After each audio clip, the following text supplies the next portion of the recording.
Dans Luc, chapitre 7, nous voyons l'adoration d'une femme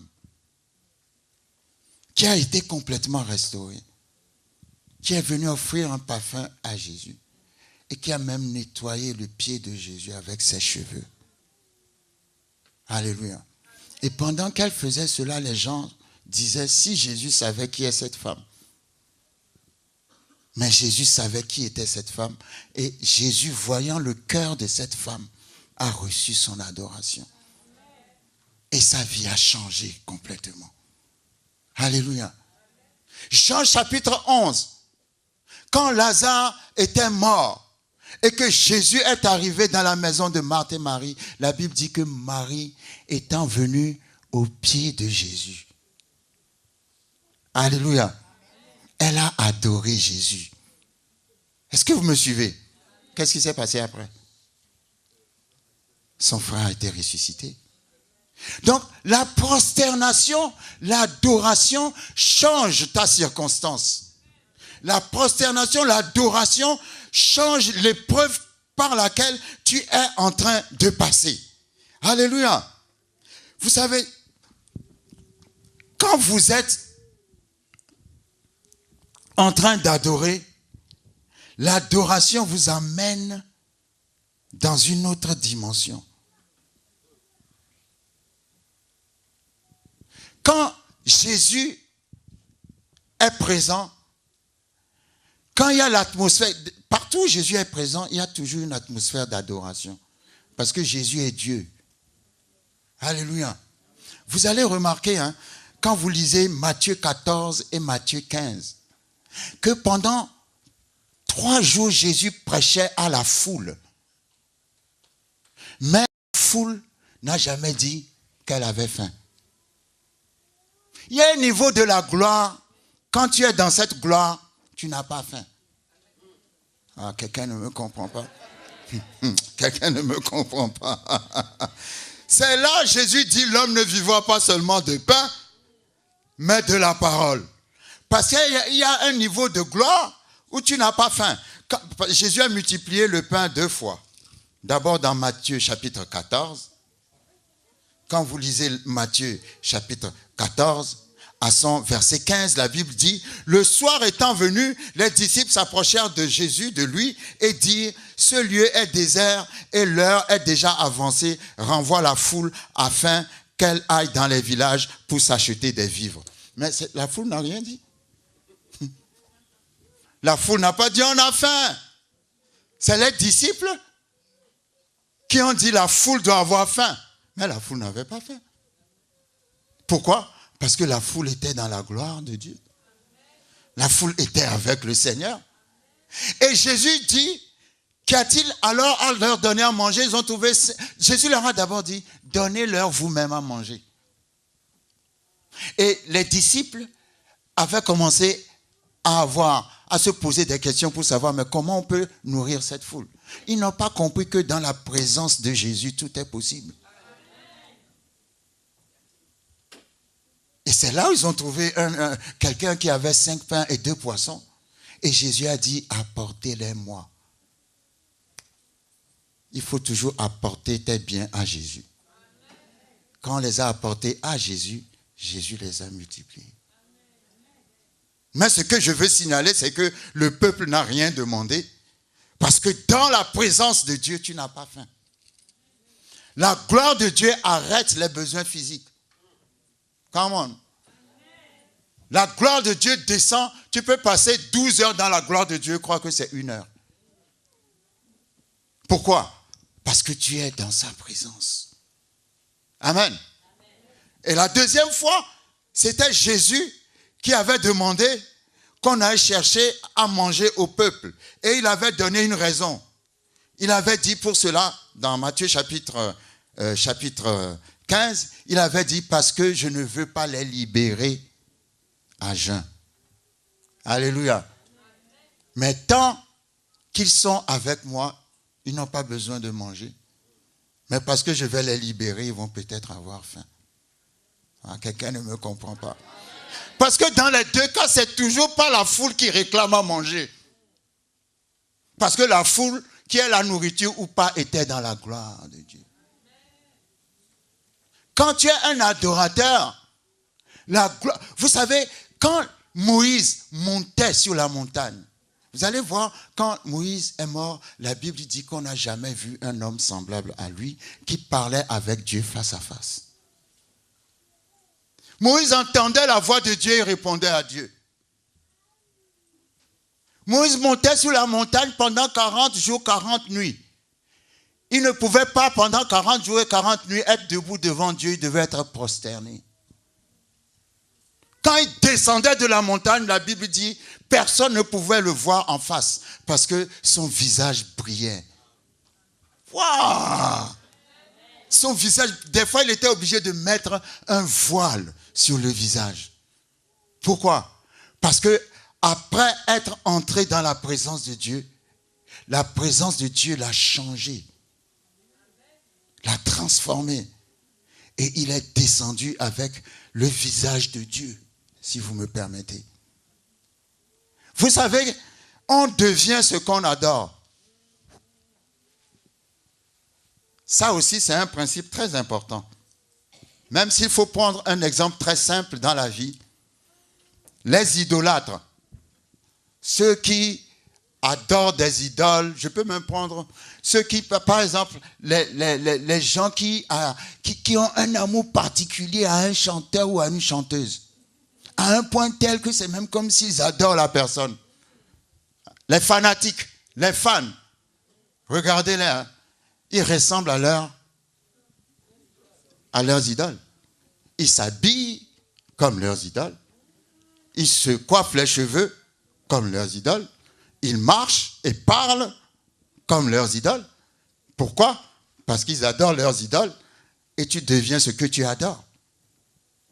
C'est pour ça qu'il est très important quand vous allez dans le psaume 115. Le psaume 115 rapidement dit ceci.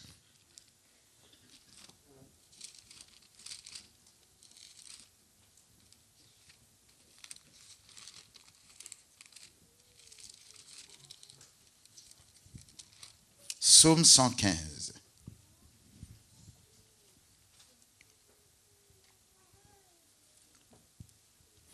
À partir du verset 4. Leurs idoles sont de l'argent et de l'or.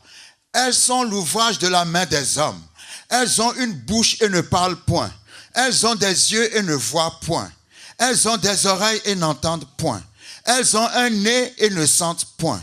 Elles ont des mains et ne touchent point, des pieds et ne marchent point. Elles ne produisent aucun son dans leur gosier. Il leur ressemble ceux qui les fabriquent, tous ceux qui se confient en elles. Alléluia. Tu adores des bois taillés, ta vie ressemblera au bois taillé. Mais tu adores le Dieu vivant. Tu porteras la gloire du Dieu vivant. Quand vous savez, Moïse est mort, son corps était parfait. À son âge, il pouvait voir sans les lunettes, parfaitement. Tout était parfait physiquement en lui quand il était mort. Pourquoi? Parce qu'il était fréquent dans la gloire de Dieu. Quand tu es fréquent dans... Vous savez, les 24 vieillards, depuis le temps qu'ils adorent, ils ne vieillissent pas. Quelqu'un ne m'a pas compris. Quand tu es une adoratrice véritable, un adorateur véritable, tu ne vieillis pas. Parce que la gloire de Dieu te conserve. Quelqu'un ne me comprend pas. Les 24 vieillards ne vieillissent pas plus qu'ils sont vieux. Là. Alléluia. Donc, l'adoration t'apporte pas seulement des avantages spirituels, mais des avantages physiques aussi. Parce que dans l'adoration, tu es en contact avec ton Dieu. Amen. Tu es en contact avec ton Dieu. Et vous savez, je vais vous inviter dans 2 passages, parce que je voudrais, pour ce jour d'aujourd'hui, il y a encore 2 choses que je voudrais montrer. C'est que si tu es un véritable adorateur, tu ne peux pas avoir des problèmes pour donner à Dieu. Si tu es un véritable adorateur, tu ne peux pas avoir des problèmes pour donner à Dieu. Parce que d'abord, toi-même, tu t'es donné à Dieu. Tu sais, si tu sais que tu t'es donné à Dieu, tu dois savoir que tout ce que tu as est à Dieu. Tu ne peux pas te donner à Dieu et retirer de Dieu certaines choses que tu as, soit disant que c'est pour toi. Non, David, le grand adorateur, celui qui a changé l'adoration, come on, il a dit, nous te donnons ce que tu nous as donné. Si tu aimes Dieu, tu dois donner. Dieu a tant aimé qu'il a donné. L'amour donne toujours. Si vous les filles, je dis à mes filles souvent, vous êtes fiancées à quelqu'un qui ne vous donne rien, il ne faut pas le marier. Il ne vous aime pas. Parce que l'amour donne toujours. Tu aimes quelqu'un, tu vas lui donner les choses les plus chères que tu as pour lui montrer que tu l'aimes. Et c'est simple. Dieu a tant aimé le monde. Le monde n'appartient pas à Dieu. Mais il a tant aimé le monde qu'il a donné. Au bout de l'amour, il y a toujours donné. Les amoureux qui sont avares ne sont pas de vrais amoureux. Parce que l'amour donne. S'il ne vous donne rien pendant la fiançailles, ne l'épousez pas. Quand vous allez l'épouser, il ne va rien vous donner non plus. Je suis sincère. Hein? Parce que l'amour donne. L'amour qui ne donne pas n'est pas l'amour. David, quand David parlait de Dieu, David, le grand adorateur, David a été la seule personne sur cette terre à avoir imaginé un endroit où on peut conserver la présence de Dieu. Non, vous ne me comprenez pas.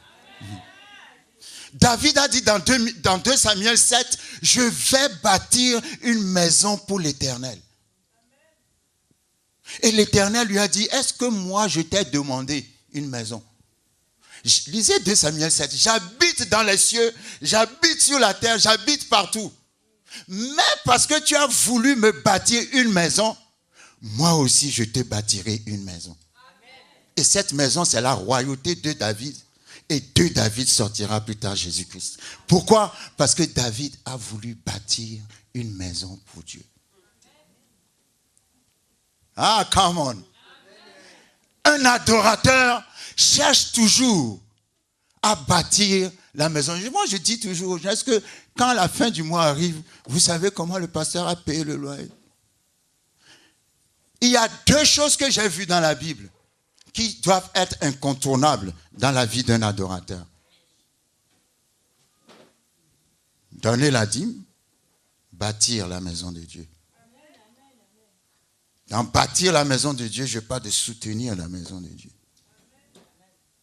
Parce que quand Jacob fuyait son frère Ésaü qui cherchait à le tuer, qu'il est arrivé dans un désert, il a dormi et la nuit, il a vu une échelle qui partait du ciel, qui touchait le sol avec des anges qui montaient et qui descendaient. Et quand il s'est réveillé, il a dit, l'Éternel est ici, mais je ne le savais pas. Vous savez, les gens croient que c'est quand il y a de l'or partout que l'Éternel est forcément là. Mais l'Éternel habite dans des endroits bizarres. Mais si tu es un adorateur, tu verras que le Seigneur est ici. Je dis, le Seigneur est ici, dans cette église ici. Alléluia. Quand il s'est réveillé, il a pris une pierre, il a mis de l'huile sur la pierre. Et il a dit à Dieu. La Bible dit, il a fui sans valise. Il n'avait qu'un bâton dans sa main. Oh. Il a dit, Seigneur, si tu me prospères, je te donnerai la dîme. Alléluia. Et quand il est arrivé chez son oncle l'a exploité dans tous les sens. Son oncle a diminué son salaire 10 fois. Mais vous savez, quand son oncle lui disait, sur le troupeau que tu as gardé le mois prochain, ton salaire, ça sera les troupeaux rayés. Arrivé à un niveau, quand son oncle lui disait ça, Dieu faisait que tout le troupeau ne faisait que des troupeaux rayés. Oh, come on. Quand son oncle voyait ça, il dit, bon, le mois prochain, ça sera les troupeaux noirs. Quand il disait comme ça, tout le troupeau ne faisait que des troupeaux noirs. Il y a quelque chose qui fait qu'arriver à un niveau, Dieu va mettre la nature à votre disposition. Mais pour arriver là, Jacob, on a diminué son salaire 10 fois. Vous voyez à quel point son employeur était méchant. Mais parce qu'il a fait, il a dit à Dieu, je t'apporterai la dîme. La révélation est que à chaque fois quand il avait son troupeau, il sacrifiait la dîme à Dieu. Oh, vous ne me suivez pas. Il n'a pas attendu d'être riche avant de donner. Il donnait déjà parce que c'était la promesse qu'il a faite à Dieu. Et parce qu'il donnait déjà, Dieu a mis la nature à sa disposition. Et quand il sortait de la maison de son oncle, il était devenu plus riche que son employeur. Dis à ton voisin, bientôt, tu seras plus riche que ton employeur. Il est sorti des troupeaux, des servants, des serviteurs dans Genèse 32. Il est repassé par le même chemin par lequel il était passé quand ça chauffait sur lui avant de venir chez son oncle. Il a dit, je suis venu ici avec un bâton, mais aujourd'hui je forme 2 camps. Quand il avait fait le vœu de donner la dîme dans le désert, il a changé le nom de ce désert-là. Ce désert, son nom était devenu Bethel. Et quand Dieu est venu pour parler à Jacob après l'avoir prospéré, avant, quand Dieu parlait à Jacob, il se présentait toujours comme le Dieu d'Abraham et d'Isaac. Mais quand il a prospéré Jacob à cause de sa fidélité à la dîme, quand il est revenu, il a dit, je suis le Dieu de Bethel. C'est-à-dire le Dieu de la place où tu m'as fait la promesse que tu me donneras la dîme. Amen. Qui a dit que Dieu n'aime pas la dîme? Si Dieu n'aime pas la dîme, il allait dire à Jacob, je suis le Dieu d'Abraham et d'Isaac. Non, il a dit, je suis le Dieu de Bethel. Le Dieu de Bethel, c'est l'endroit où tu m'as fait la promesse de me donner la dîme. Et le Dieu de Bethel est un Dieu qui prospère toujours. Amen. Alléluia. Donc, un adorateur pense toujours à la maison de Dieu. Il a dit, je te bâtirai une maison et je t'apporterai la dîme. Ça veut dire la dîme va à la maison de Dieu. Tu n'envoies pas ta dîme en Afrique chez ton premier pasteur. À un moment donné, dans notre église, toutes les dîmes partaient en Afrique, chez le pasteur, chez qui ils étaient en Afrique avant de venir en Europe. Tu n'envoies pas ta dîme ailleurs. Tu apportes la dîme dans la maison. La maison, c'est là où on te nourrit. C'est là où tu reçois la parole de Dieu. C'est là où tu apportes la dîme. Dans ton pays, tu peux honorer ton pasteur en lui envoyant des offrandes. Mais la dîme, c'est pour la maison. C'est ici qu'on te nourrit. C'est ici qu'on a besoin de la dîme. Qu'est-ce que Dieu a dit? Afin qu'il y ait quoi? Du pain dans ma maison. C'est quoi le pain? C'est le loyer, c'est l'électricité, acheter les micros, acheter ceci. Le pasteur nous a manqué de rien. Tout ce dont la maison a besoin. C'est ta dîme qui pourvoit. Maintenant, toi, tu prends ta dîme et tu l'envoies ailleurs. La maison qui te nourrit doit vivre comment? Non, la dîme est toujours pour la maison. Alléluia. Il y avait une sœur qui me donnait sa dîme parce qu'elle n'avait pas encore d'église. Et comme moi, j'exhorte toujours les gens à trouver une église. Elle a trouvé une église et elle continuait de m'envoyer sa dîme. J'ai dit non, si tu veux, tu m'envoies une offrande, mais tu donnes la dîme dans ton église. Parce que la dîme est toujours pour la maison. Et celui qui est fidèle dans la dîme ne manquera jamais de rien. Ces choses-là, on n'a pas besoin de vous le dire. Parce que si vous êtes adorateur, vous devez le savoir automatiquement. Mais il y a même des gens qui se sont levés, ils ont fait des prédications, il ne faut pas donner la dîme. Et tous les radins, les avares, les gens qui ne sont pas reconnaissants. Alléluia. Je vais vous dire, vous savez combien la bouteille d'oxygène coûte? Y a-t-il un infirmier ou une infirmière ici pour nous donner le prix d'une bouteille d'oxygène? Non? Non.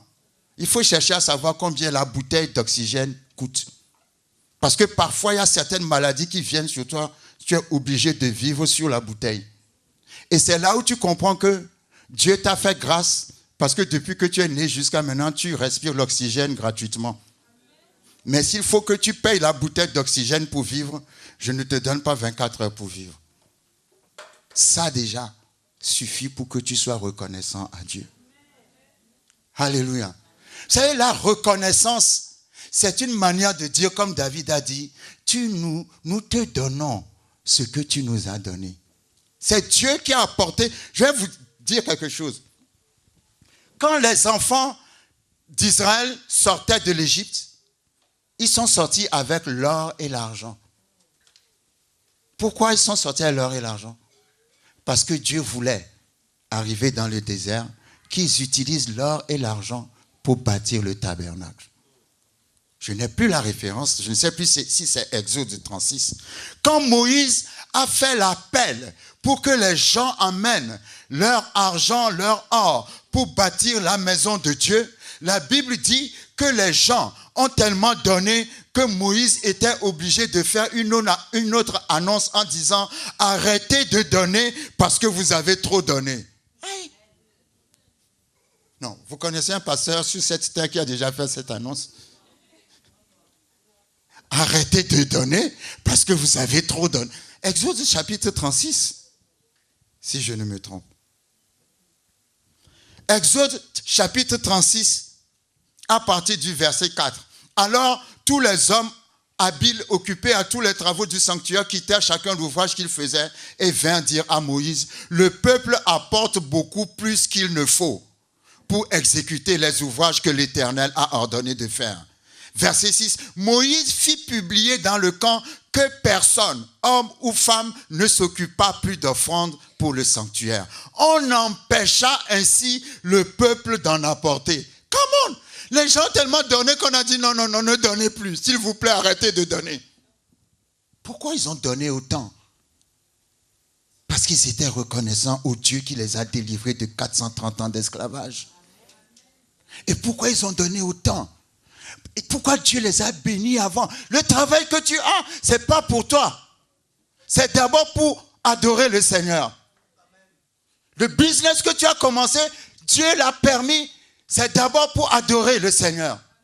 C'est toujours le Seigneur en premier. Comme Abel qui a donné les prémices. Parce qu'il a considéré que Dieu est le premier. Alléluia. Dieu te donne la capacité de prospérer pour pouvoir soutenir son alliance. Deutéronome chapitre 8. Car c'est l'Éternel qui donne la puissance d'acquérir des richesses pour soutenir son alliance. Deutéronome 8.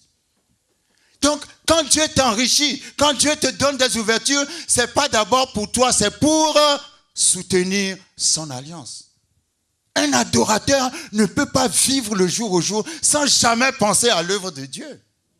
Sans jamais penser à la maison de Dieu. Ce n'est pas possible. Ce n'est pas possible. Quand nous lisons 1 Chronique chapitre 29, je le dis tout le temps, partout où je passe. Laissez-moi encore un peu de temps, je vais finir bientôt. Dans 1 Chronique chapitre 29, nous voyons le cœur de l'adorateur.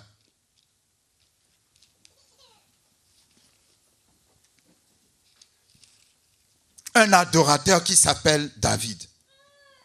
Le temple qui a été bâti s'appelle le temple de Salomon. Mais ce n'est pas le temple de Salomon, c'est le temple de David. Parce que c'est David qui a voulu bâtir un temple pour Dieu. Et Dieu lui a dit, tu as fait trop de guerre. Tes mains ont versé trop de sang.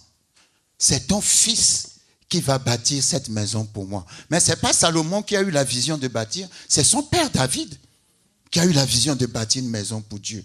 Qui a eu la vision de faire un endroit où on peut garder la présence de Dieu. Waouh! Il aimait tellement Dieu qu'il a eu la vision qu'on peut créer un endroit pour que la présence de Dieu soit en permanence là-bas. Quand vous lisez 1 Chronique chapitre 29, avant de mourir, 1 Chronique chapitre 29 à partir du verset 3, écoutez ce que David a dit. Il a dit, de plus, dans mon attachement pour la maison de mon Dieu. Qu'est-ce qu'il a dit? La maison de... Il n'a pas dit la maison de Dieu. Il a dit la maison de... Ça veut dire, avec ce Dieu-là, j'ai une relation personnelle. Il y a quelque chose d'intime entre lui et moi. C'est pas Dieu, c'est mon... Oh, dis à ton voisin, en tout cas, c'est mon Dieu. Je l'ai privatisé pour moi tout seul. Alléluia. Il faut privatiser Dieu. C'est vrai, Dieu veut qu'on le partage, mais parfois, il faut bien le privatiser pour toi-même. Il dit, voici, dans mon attachement pour la maison de mon Dieu, je donne à la maison de mon Dieu l'or et l'argent que je possède en propre, outre tout ce que j'ai préparé pour la maison du sanctuaire, 3000 talents d'Ophir et 7000 talents d'argent épuré pour en revêtir les parois des bâtiments, l'or pour ce qui doit être d'or et l'argent pour ce qui doit être d'argent et pour tous les travaux qu'exécuteront les ouvriers. Qui veut encore présenter volontairement aujourd'hui des offrandes à l'Éternel? Dans la Bible de Jimmy Swaggart, Expository Bible, ils ont traduit les dons et les offrandes que les gens ont faites dans l'Ancien Testament en dollars, selon le cours du dollar en 2004. Vous cherchez, vous pouvez commander cette Bible-là si vous ne me croyez pas. L'argent que David a laissé pour bâtir la maison, le temple de Salomon, de son argent personnel, pas quête ou cotisation, lui-même personnellement, de son argent personnel, quand ils ont fait le calcul, ça équivaut à 10 milliards de dollars selon le cours du dollar en 2004. Oh non, vous n'avez pas bien compris. Non, vous n'avez pas bien compris. Il a pris 10 milliards de dollars de son argent personnel pour la maison de son Dieu. Come on! Moi, je ne donnerai pas 1 milliard à un Dieu que je ne connais pas. Je ne donnerai même pas 5 euros à un Dieu que je ne connais pas. Mais il a sorti 10 milliards. Alléluia. Quelqu'un qui est capable de valoriser Dieu comme ça ne peut être qu'un adorateur. Si tu n'as jamais vu Dieu, tu ne peux pas le valoriser comme ça. Alléluia. Et aujourd'hui, on demande aux gens, on parle seulement de la dîme. Dîme veut dire 10%. Mais quand Dieu dit, L'adorateur doit donner sa vie. Ta vie, ce n'est pas 10%, c'est 100%. Mais tu n'es même pas capable de donner 10%. Et des gens avec des enseignements diaboliques et sataniques se lèvent encore pour dire aux gens, il ne faut pas donner la dîme. Alors moi, j'ai une question. Hein. Si tu ne peux pas donner 10%, comment tu vas donner 100%? Si tu ne peux pas donner 10%, comment tu vas donner 100%? Vous savez qu'il y a des gens qui donnent 20%, qui donnent 30%, qui donnent 40%. Il y a des gens qui donnent plus que 10%. Mais la chose est très facile si tu sais qui est Dieu et ce qu'il fait dans ta vie. C'est très facile. C'est pas compliqué. Moi, les histoires de dîmes et tout ça là même, quand on va te dire donne la dîme et puis tu vas dire non, c'est l'Ancien Testament. Quel Ancien Testament? Dieu a toujours aimé la dîme. Quand tu vois la vie des patriarches, Abraham a donné sa vie en donnant Isaac. Est-ce que vous me suivez? David a donné 10 milliards de dollars pour bâtir la maison de Dieu. Salomon, Dieu lui a dit, vous voyez, quand vous étudiez, on n'a pas le temps, la première offrande que Salomon a donnée, je crois, c'est 1000 holocaustes. Quand il a donné les 1000 holocaustes, la nuit, Dieu l'a visité. Vraiment, les gens ne comprennent pas. Moi, je dis, la foi, c'est imiter ce que les patriarches ont fait. Quand le sacrifice d'Abel a été accepté, Abel était jaloux. Dieu lui a dit, fais comme ton frère, sinon le meurtre... Caïn, excusez-moi. Quand le sacrifice d'Abel a été accepté, Caïn était jaloux. Dieu a dit à Caïn, fais comme ton frère, sinon le meurtre se couche à ta porte. Si quelqu'un a fait quelque chose et a eu une percée, au lieu d'être jaloux de la personne, pourquoi tu n'imites pas la personne? Abraham a donné la dîme. C'est quand il a donné la dîme que sa vie a changé. Oui. Il a donné la dîme dans Genèse 14. Dans Genèse 15, la Bible dit après ces événements. Et la dîme faisait partie de ces événements. L'Éternel apparut à Abraham. Sa vie a changé. Après la dîme. Alors si moi je veux que ma vie change, qu'est-ce que je fais? J'imite Abraham. Alléluia. La dîme a tellement plu à Dieu qu'il en a fait une loi pour Moïse. Ah, vous ne me comprenez pas. Ceux qui enseignent qu'on n'est plus sous la loi, il ne faut plus payer la dîme, ils n'ont pas compris que Dieu a fait de la dîme une loi pour Moïse parce qu'il a aimé la dîme d'Abraham. Ah, vous ne me comprenez pas. La dîme est devenue une loi justement parce que Dieu a apprécié la dîme d'Abraham, qui vivait dans la dispensation de la promesse, qui est la même que la dispensation de la grâce que nous vivons. Alléluia. Donc aujourd'hui, nous sommes dans une alliance qui est supérieure et qui est meilleure, selon Hébreu, que l'alliance d'Abraham. Donc, s'il donnait 10%, tu dois donner mieux. Et voilà qu'on vient te prêcher de ne même pas donner 10%. Quel adorateur? L'adorateur, c'est celui qui donne sa vie à Dieu. Si tu donnes ta vie à Dieu, 10% n'est rien. Je répète, si tu as donné ta vie à Dieu, 10% n'est rien. En sachant que Dieu attend 100%. Le jeune homme riche qui était venu vers Jésus, il dit à Jésus, que dois-je faire pour hériter la vie éternelle? Jésus lui a cité les 5 derniers commandements des 10 commandements. Il a dit à Jésus, je fais déjà toutes ces choses. La Bible dit, Jésus le regarda et l'aima. Et maintenant Jésus lui dit, va, distribue tes richesses aux pauvres. Ensuite viens et suis-moi. Et la Bible dit, il était devenu endeuillé. Pourquoi? Parce qu'il respectait une partie des commandements. Mais la partie la plus importante qui dit, tu n'auras pas d'autre Dieu devant ma face. Il ne pouvait pas le respecter parce que l'argent était devenu son Dieu. Est-ce que vous me suivez? Que l'argent ne devienne pas ton Dieu. Parce que la Bible dit, l'or et l'argent m'appartiennent. Quand tu viens dans cette maison, tu dois te soucier de comment la maison est entretenue. Quand tu viens dans cette, parce que c'est comme ça que tu te soucies de l'œuvre de Dieu. Alléluia. Donne à Dieu. Parce que tout ce que tu as, c'est Dieu qui te l'a donné. Vois comment Dieu a marché. Ces gens qui ont été bénis dans la Bible. Pourquoi Jacob n'a pas dit, Seigneur, si tu me prospères, je vais te louer toute ma vie.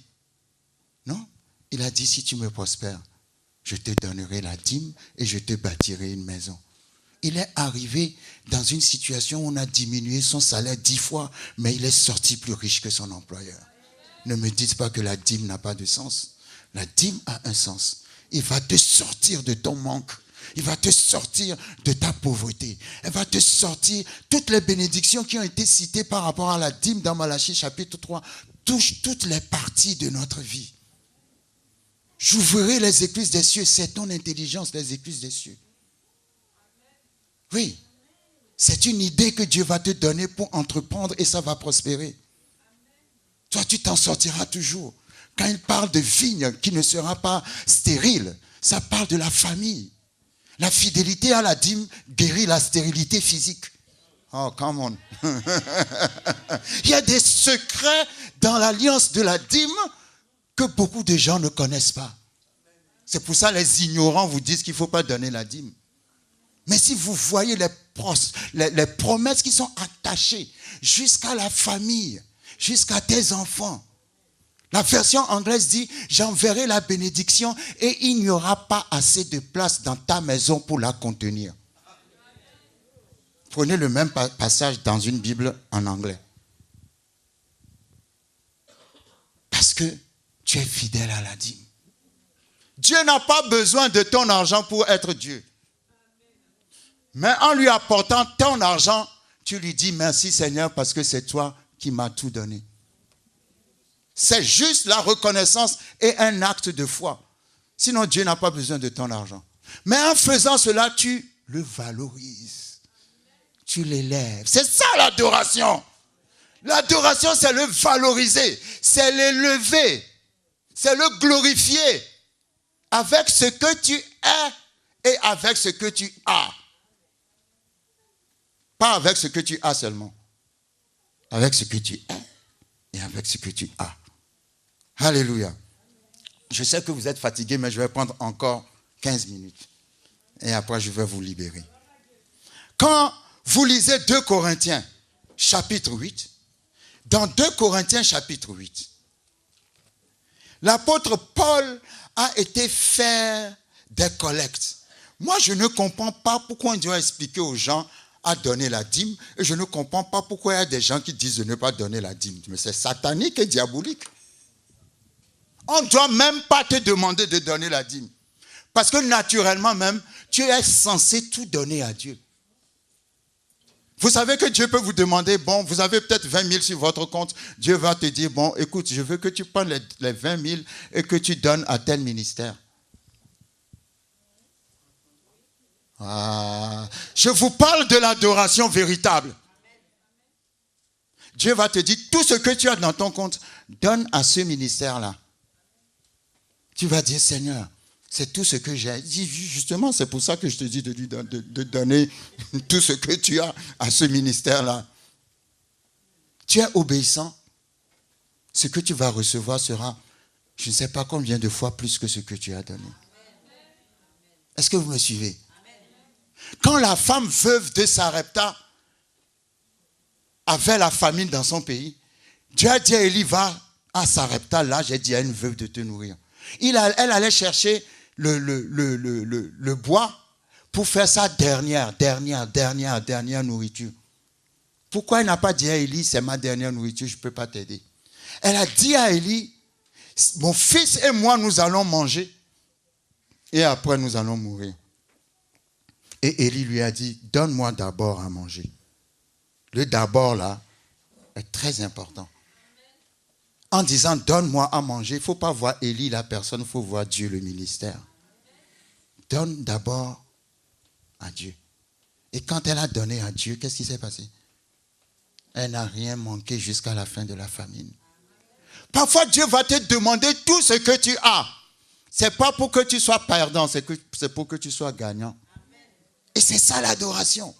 Ça va te faire mal, mais parce que Dieu te l'a demandé, tu vas le donner. Et parce que tu l'as donné, il va te redonner plus. C'est ça l'adoration. L'adoration, ce n'est pas que Dieu va te demander une partie de ce que tu as. Il peut te demander tout. Tout ce que tu as. Parce que lui, il a donné tout ce qu'il avait en Jésus. Il a donné son fils unique. Pas son 4e, 5e, 6e, 7e fils, mais le seul qu'il a. Amen. Dans 2 Corinthiens chapitre 8, la Bible nous parle de l'église de Macédoine, les Macédoniens.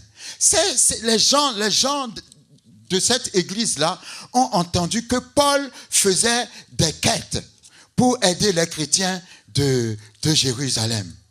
Et la Bible dit, eux aussi, quand ils ont entendu cela, ils n'ont pas dit, prions pour que Paul ne vienne pas nous demander de l'argent.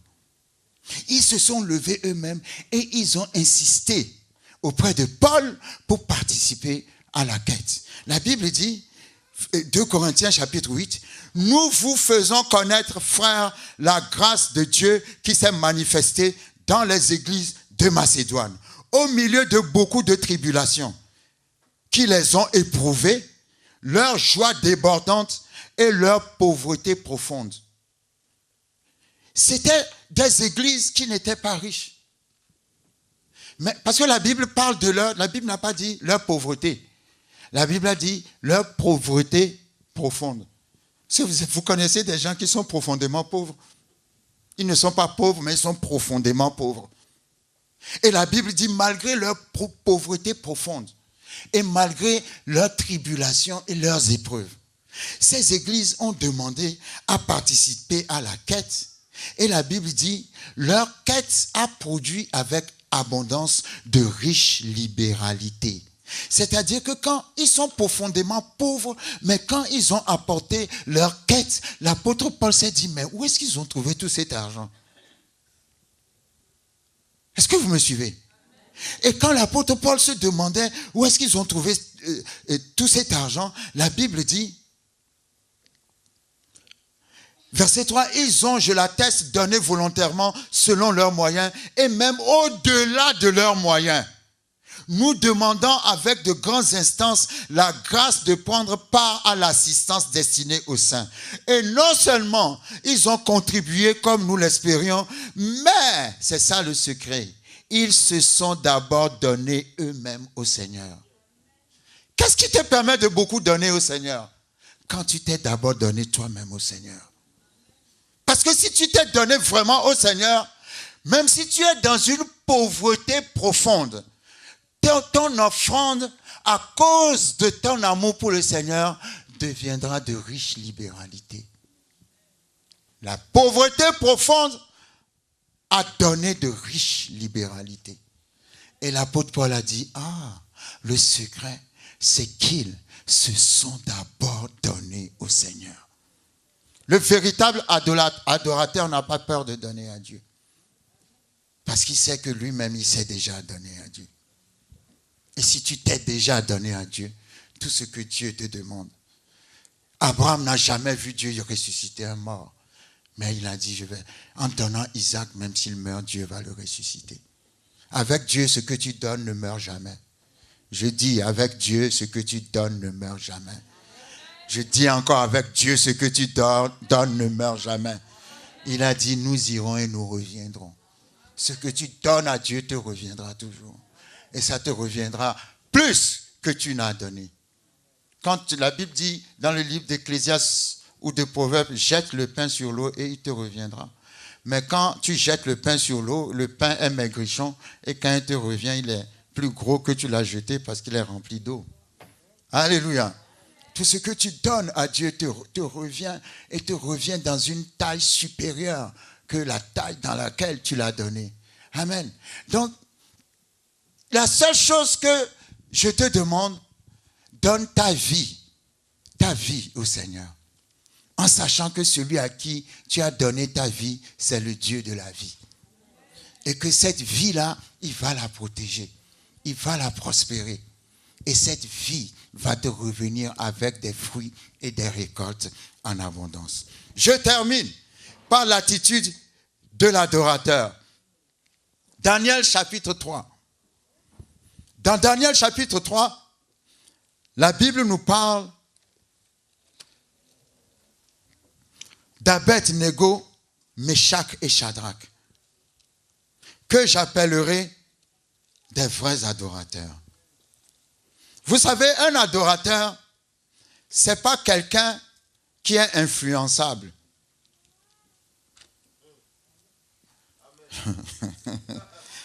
Parce que si tu es influençable, ça veut dire que tu ne connais pas ce que tu connais. Mais si tu sais vraiment ce que tu fais, l'apôtre Paul a dit, je sais en qui j'ai cru. Alléluia. Si tu connais vraiment Dieu, la Bible dit, ceux qui connaîtront leur Dieu feront des exploits. Tout est basé sur comment tu connais Dieu. Alléluia. Parce que Abed-Négo, Méshach et Shadrach, pour aller plus vite, habitaient dans un royaume où le roi avait subitement décidé qu'il fallait qu'on adore une statue qu'il a érigée. Mais Abed-Négo, Méshach et Shadrach étaient des Juifs qui sont restés fidèles à l'adoration de leur Dieu. Et le roi a dit, si quelqu'un ne veut pas adorer la statue que j'ai mise en place, cette personne sera jetée au feu. Mais Abed-Négo, Méshach et Shadrach, devant cette situation dangereuse, n'ont pas changé d'adoration. Ils ont été jusqu'à parler au roi en disant au roi, « Roi, nous t'aimons, nous te respectons, mais nous sommes désolés, nous ne pouvons pas adorer ton Dieu. » La Bible dit, Daniel 3, verset 8, « À cette occasion, et dans le même temps, quelques Chaldéens s'approchèrent et accusèrent les Juifs. Ils prirent la parole et dirent au roi Nebuchadnezzar, « Ô roi, vis éternellement, tu as donné un ordre d'après lequel tous ceux qui entendraient le son de la trompette, du chalumeau, de la guitare, de la sambuc, du psalterion, de la cornemuse et de toutes sortes d'instruments devraient se prosterner et adorer la statue d'or. Et d'après lequel quiconque ne se prosternerait pas et n'adorerait pas serait jeté au milieu d'une fournaise ardente. Or, il y avait des Juifs à qui tu as remis l'intendance de la province de Babylone, Shadrach, Méshach et Abed-Négo, hommes qui ne tiennent aucun compte de toi, ô roi, et ils ne servent pas tes dieux. Alors Nebuchadnezzar, irrité et furieux, donna l'ordre qu'on amenât Shadrach, Méshach et Abed-Négo. Et ces hommes furent amenés devant le roi. Nebuchadnezzar prit la parole et leur dit, « Est-ce de propos délibérés que vous ne servez pas mes dieux et que vous n'adorez pas la statue d'or que j'ai élevée? Maintenant, tenez-vous prêts, et au moment où vous entendrez le son de la trompette, du chalumeau, de la guitare, de la sambuc et du psalterion et de la cornemuse et de toutes sortes d'instruments, vous vous prosternerez et vous adorerez la statue que j'ai faite. Si vous ne l'adorez pas, vous serez jetés à l'instant même au milieu d'une fournaise ardente. Et quel est le Dieu qui vous délivrera de ma main? » Shadrach, Méshach et Abed-Négo répliquèrent au roi, « Nous n'avons pas besoin de te répondre là-dessus. Voici notre Dieu que nous servons peut nous délivrer de la fournaise ardente. Et il nous délivrera de ta main, ô roi. Sinon, ça veut dire, même s'il ne nous délivre pas, sache, ô roi, que nous ne servirons pas tes dieux et que nous n'adorerons pas la statue d'or que tu as élevée. »